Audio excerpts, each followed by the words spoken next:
نحمده ونصلي على رسوله الكريم اما بعد فاعوذ بالله من الشيطان الرجيم بسم الله الرحمن الرحيم رب اشرح لي صدري ويسر لي امري واحلل عقدة من لساني يفقهوا قولي۔ اللہ تعالیٰ کو یاد کرنا خوبصورت ترین کاموں میں سے ایک کام ہے، بہترین عبادات میں سے ایک عبادت ہے۔ قرآن پاک میں اللہ تعالیٰ اس کے بارے میں فرماتے ہیں وَلَذِكْرُ اللَّهِ أَكْبَرُ، اور اللہ کا ذکر بہت بڑا کام ہے، بہت اچھا کام ہے۔ حقیقت یہ ہے کہ انسان جس چیز سے محبت کرتا ہے اس کو ضرور یاد کرتا ہے، اس کا ذکر کرتا ہے، دل ہی دل میں بھی اور زبان سے بھی، کیونکہ جس چیز کی محبت انسان کے دل میں ہوتی ہے وہ چیز زبان پر آ کر رہتی ہے۔ یہ ہو نہیں سکتا کہ ہم اللہ تعالیٰ سے محبت کرتے ہوں، دل میں اس کو یاد کرتے ہوں، پھر زبان سے اس کا ذکر کرنا بھول جائیں۔ ذکر الہی تو بندہ مومن کی زندگی میں غیر محسوس طریقے سے شامل ہو جاتا ہے، اس کی اس طرح عادت ہو جاتی ہے کہ انسان اٹھتے بیٹھتے چلتے پھرتے تنہائی میں سب کے بیچ میں بیٹھ کر اپنے رب کو یاد کرتا رہتا ہے، دل ہی دل میں یا زیر لب وہ اپنے رب کو کسی حال میں بھی نہیں بھولتا۔ اور بھولے بھی کیوں؟ اس لیے کہ اس کی ذات پر رب کے احسانات ہر ایک سے بڑھ کر ہیں، اس کی نگاہیں ہر طرف رب کے کمالات دیکھتی ہیں، وہ ہر طرف رب کی نعمتوں کو دیکھ کر سرشار ہوتا رہتا ہے۔ وہ جس طرف بھی نظر اٹھاتا ہے وہیں اس کو رب کی قدرت اور تخلیق نظر آتی ہے، اپنے سامنے دائیں بائیں اوپر نیچے ہر طرف زمین آسمان جو کچھ بھی بنا ہوا ہے، جو کچھ بھی پھیلا ہوا ہے وہ سب اس کے رب کا بنایا ہوا ہے، پھر وہ اس رب کو کیسے بھلا سکتا ہے۔ قرآن پاک میں اہل ایمان کو ذکر کرنے کی تلقین کی گئی ہے۔ اللہ سبحانہ وتعالیٰ فرماتے ہیں فَاذْكُرُونِي أَذْكُرْكُمْ، تم مجھے یاد کرو، تم میرا ذکر کرو، میں تمہیں یاد کروں گا۔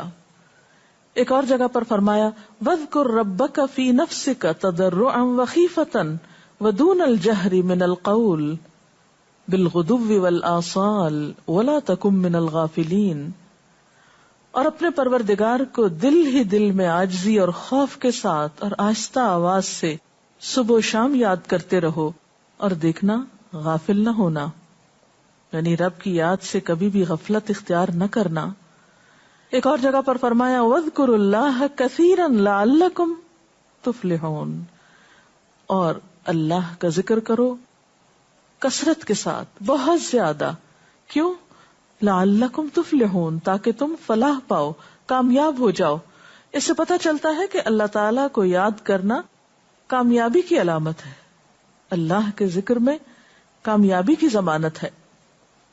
مومن مردوں اور عورتوں کی صفت قرآن پاک میں یہی بیان کی گئی ہے کہ وہ بہت زیادہ اللہ کا ذکر کرنے والے ہوتے ہیں۔ سورۃ الاحزاب میں آتا ہے وَالذَّاكِرِينَ اللَّهَ كَثِيرًا وَالذَّاكِرَاتِ، اور اللہ کا ذکر کرنے والے مرد اور اللہ کا ذکر کرنے والی عورتیں جو کثرت سے اللہ کا ذکر کرتے ہیں۔ کثیرن اعد اللہ لہم مغفرۃ واجرا عظیما، اللہ نے ان کے لیے بخشش اور بہت بڑے اجر کا وعدہ کر رکھا ہے۔ اور پھر یہ کہ ذکر کرنے کے لیے کوئی خاص وقت مقرر نہیں، انسان ہر حال میں ذکر کر سکتا ہے، ہر وقت میں ذکر کر سکتا ہے۔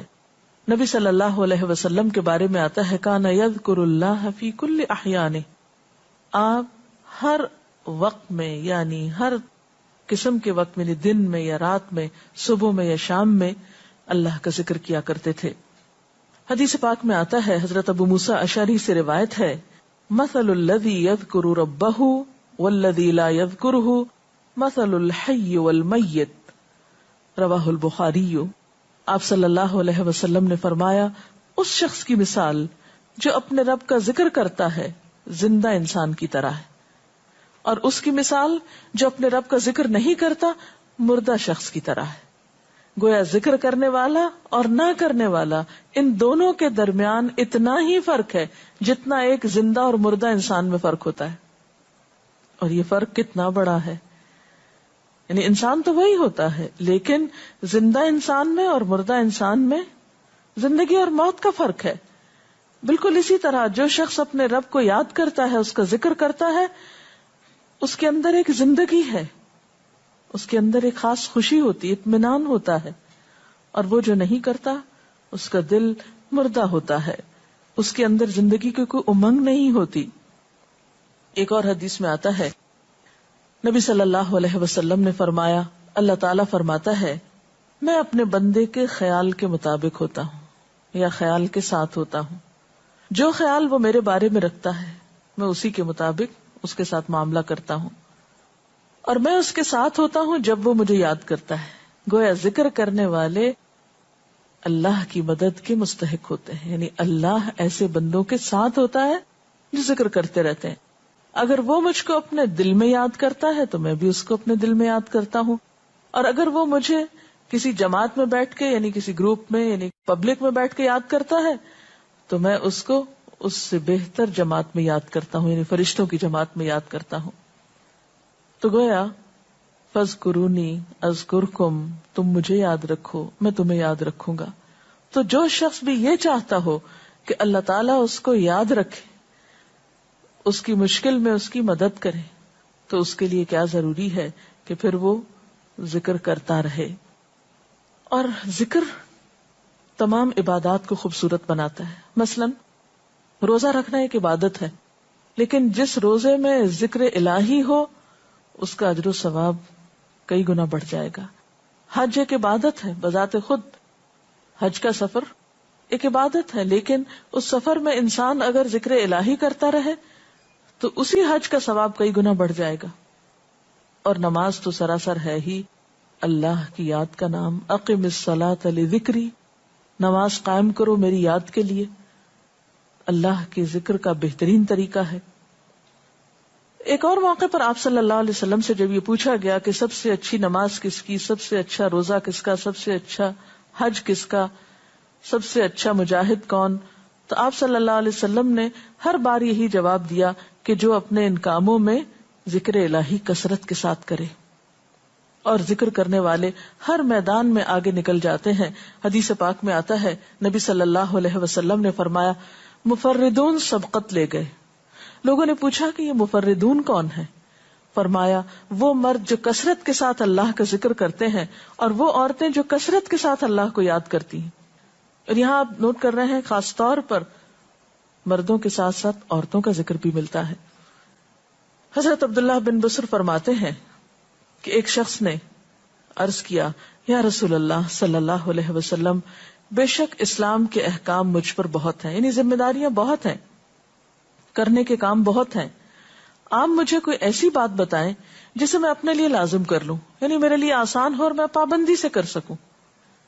تو آپ صلی اللہ علیہ وسلم نے فرمایا لا یزال لسانک رطبا من ذکر اللہ، کہ ایک چیز پابندی سے پکڑ لو، اور وہ کیا کہ تیری زبان ہمیشہ اللہ کے ذکر سے تر رہے، ہر دم اللہ کو یاد کرتے رہو. اور یہ حقیقت ہے کہ انسان کوئی بھی کام کر رہا ہو، مثلا خواتین کھانا پکا رہی ہیں، گھر صاف کر رہی ہیں، واک کر رہی ہیں، کوئی بھی کام کر رہی ہیں اس طرح کا، تو اس میں ساتھ ساتھ اللہ کی یاد کرتی رہیں. سبحان اللہ، الحمدللہ، اللہ اکبر، استغفر اللہ، لا الہ الا اللہ، ان اذکار کا ورد کرتے رہیں، تو اس میں کام بھی ہوتا رہے گا اور اس کے ساتھ ساتھ اللہ کی یاد بھی ہوتی رہے گی. خصوصی طور پر 2 کلمات ایسے ہیں جن کے بارے میں بہترین اجر کی خوشخبری سنائی گئی. آپ صلی اللہ علیہ وسلم نے فرمایا کلمتان، 2 کلمات ایسے ہیں خفیفتان علی اللسان، جو زبان پہ بہت ہلکے ہیں، یعنی پڑھنے میں کچھ مشکل نہیں. ثقیلتان فی المیزان، میزان میں بہت بھاری ہیں. حبیبتان الی الرحمن، رحمان کو بہت محبوب ہیں، اور وہ کیا ہیں؟ سبحان اللہ و بحمدہ، سبحان اللہ العظیم. چلتے پھرتے، اٹھتے بیٹھتے، کام کاج کرتے، تسبیح پڑھتے رہنا، ذکر کرتے رہنا انسان کے دل کو جہاں اطمینان بخشتا ہے وہاں اس کے کام کو آسان بھی کر دیتا ہے، اور اللہ کی مدد بھی ساتھ ہوتی ہے. اور قرآن پاک میں ایسے لوگوں کے لیے خوشخبری ہے، الا بذکر اللہ تطمئن القلوب، سنو اللہ کے ذکر سے دلوں کو اطمینان ہوتا ہے. اور ویسے بھی میزان میں بہت بھاری نیکی ہے.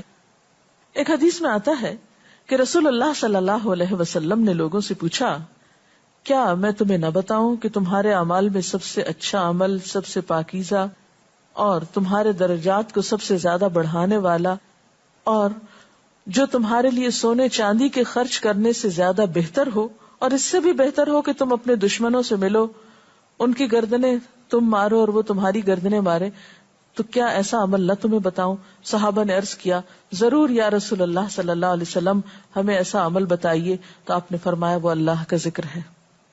یعنی تمام اعمال میں وہ سبقت لے جاتا ہے.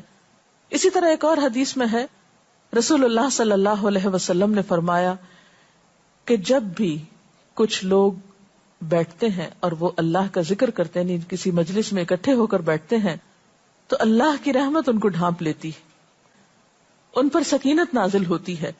اللہ تعالیٰ ان کا اپنے ہاں ذکر کرتے ہیں.